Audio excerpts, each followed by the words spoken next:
Hello, my name is Zach Neal with Potomac Custom Remodeling. I am here to conduct a repairability assessment. Due to the steepness of the roof, I will actually be doing this from the ladder itself. However, I've marked out an area for you to observe where I'm conducting this work. So real quick, I'll just go over this. Hopefully you can see that. It's kind of backwards, but that's okay. Claim number is hold on. Okay, I'm not going to be able to do that, but claim number is 0891, B as in boy, 056, N as in Nancy. Again, that is 0891, B as in boy, 056, N as in Nancy. This is for Mr. Robert Kestner. Today is 12/18, December 18th. It is currently 2:30 afternoon, and it is 56 degrees. I will be conducting my work right here. Okay, I'll be removing this shingle, or attempting to anyway. These two shingles above I will have to manipulate, as well as other parts of shingles directly next to it. So again, I'm going to set you down, hopefully catch a good angle here. Hopefully you stay.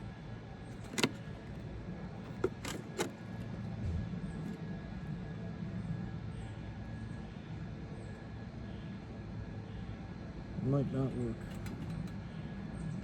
because the roof's too steep.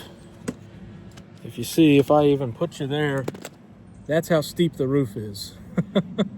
It's almost straight up and down. So that's why I'm trying to figure out a good way to have you just sitting on the gutter here. The only problem is, as soon as I start working on the roof, it's probably going to move. We'll give this a shot. I'll start by unsealing this shingle, which is the one we're removing. Again, you can't really see me too well, but I'm going to try and use one hand at a time here.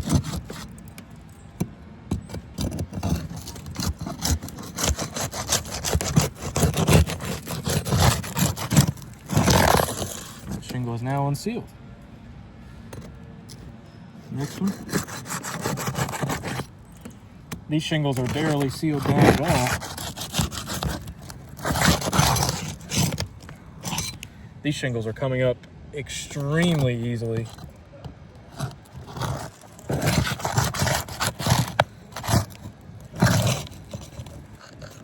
There we go.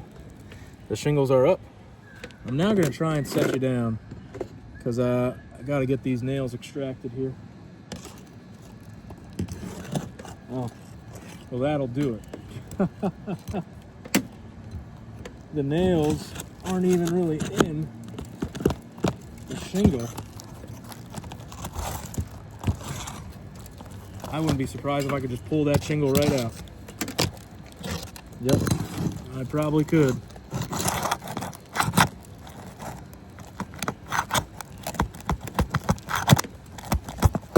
Well, I hope that the camera is catching this. The second layer of the shingle, where the nail zone is completely coming undone. You can see that right there. Right here, it's completely coming undone. That is not good. And there's your nail. Okay, let me continue here. Find our nails. I mean, it's...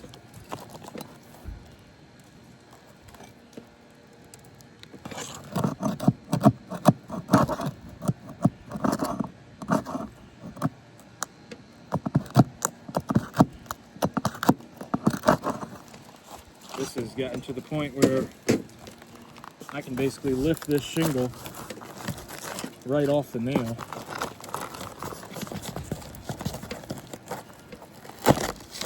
Yeah, I can lift the shingle right off the nail. What's that now? Oh, sorry, I'm just videoing myself. I'm just talking to the video. Don't let me interrupt you. I thought you were talking to me. No, it's all good. Sorry about that, Bob. Okay, so we can see here a couple different problems that we've got going on here. Delamination of the edges just from trying to remove the nail. Not to mention these teeth here are starting to become unsealed from the shingle itself. And again, that is occurring at every edge here. That is a sign of non-repairability. This shingle is now compromised, it is now damaged. Not to mention, let me see here. With these nail holes, not only are these edges frayed, trying to get a good view of that, not only are these edges frayed just from very minor, I mean, in the video you can see how little I was using the roof snake to remove these nails. Most of these nails weren't even holding the shingle in properly. Just from these little touches has completely frayed these edges. You can see this, the fiberglass here, threads. Every nail hole has tears and exposed fiberglass. It's completely torn through, much bigger than the nail head itself. But again, the big concern here is the delamination. I mean, this is probably the worst sign of it right here. You can see daylight through the shingle. There's a hole right through the shingle. There you go. Good angle right there. This second layer is completely coming undone, which again is just going to happen to every single other one of these shingles. And I'll show you in this video all the delamination that is occurring. Because again, we look at these frayed edges. This is just from minor touches with the roof snake causing these problems here.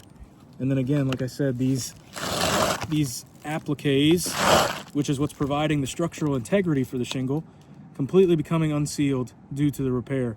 And again, I was very hardly putting any effort or strength into the roof snake at all because of how there was a lack of the nail holding the shingle in anyway. And that's what's happening. This is what's happening just off of very minor stuff. So I will now go down. I have my other shingle that I'm using for the replacement down at the bottom. And once I'm done there, I will show the problems that we have seen just by this minor repair.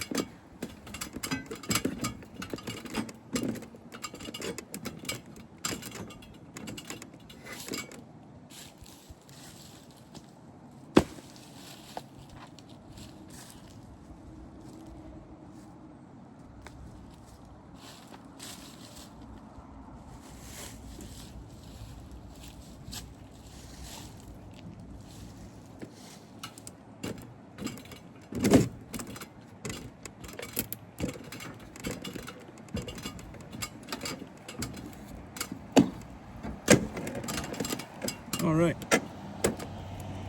here's our new shingle that we're putting in place. No nail holes. The shingle is new. We'll go ahead and get it up into place.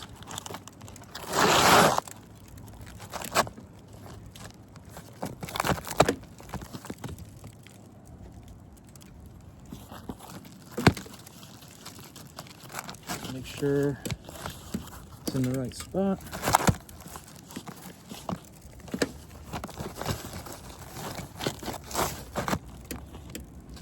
There we go. That's as good as it's going to get in there, obviously with the nails that are being left over due to the fact that you can't get them out. So we'll now begin by re-nailing this shingle in. We'll use the roof snake, which is the tool that is requested and highlighted by State Farm as their specified and most preferred tool.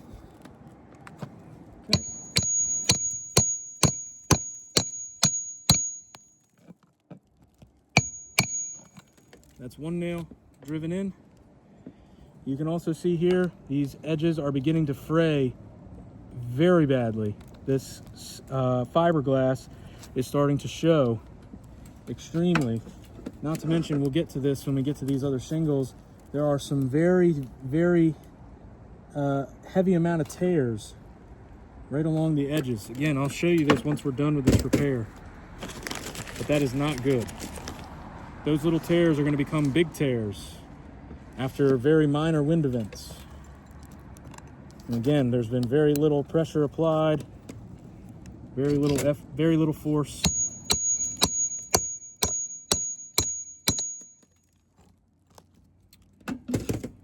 nail didn't want to go in correctly. Got a new nail here.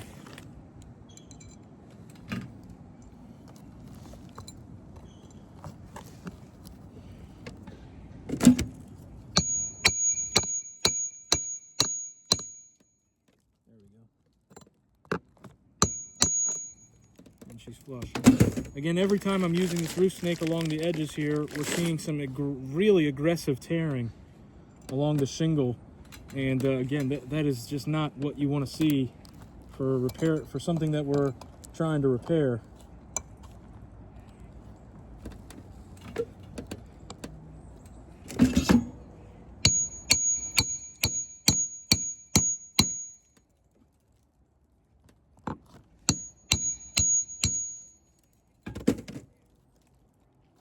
Again, nail not wanting to cooperate. A lot of this is due to the steepness of the roof. The way the nails are being driven in at this angle. It's just not the best angle. However, you know, like I said, safety reasons, we'll continue. Again, right where I'm doing this nail placement, it is causing a huge tear in the shingle.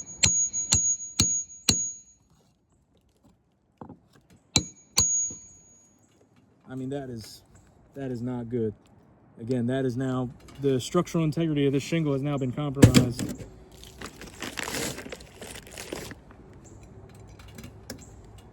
One last nail for this row.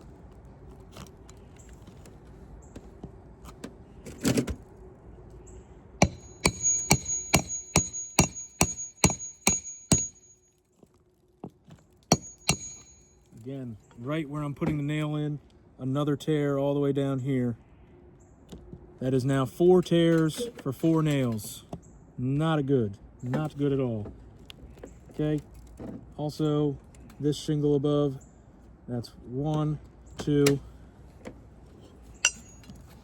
This threading is happening, plus another tear over here from just the removal process. More tearing up here from the removal process. I mean, here, let me get the camera close up. So, that's the new shingle, okay? That's the new shingle in place, okay? Now, let's take a look here. Tear from the nail placement. You can see the fiberglass threading. It is now torn up about a good 3/8 of an inch into the shingle. Same thing here. You see? Same thing here. Large tear, okay, about 2/8 of an inch, about 1/4 of an inch into the shingle there. That's another tear. Structural integrity has now been compromised. Same thing over here. All the edges have been frayed just from very minor use of the roof snake. That is not good. Okay, not good at all. So this shingle right here has now incurred damage. Okay, so that means we would have to replace that one too. Not to mention this one above. Look at this, just from removal of nails, fraying of the edges, tearing, compromising the structural integrity of the shingle. Are these teeth, these appliques coming up? They're not coming up just yet, but if you look right here, they are starting to fray. That's all from just the minor use I had of the roof snake, these frayed edges and these tears. Unfortunately, what's going to continue to happen if we do these repairs, we've already just acknowledged that there's, from this one repair that we did, there's 2 other shingles now that need to be repaired. So what happens when we repair those 2? We then get ourselves into another 2.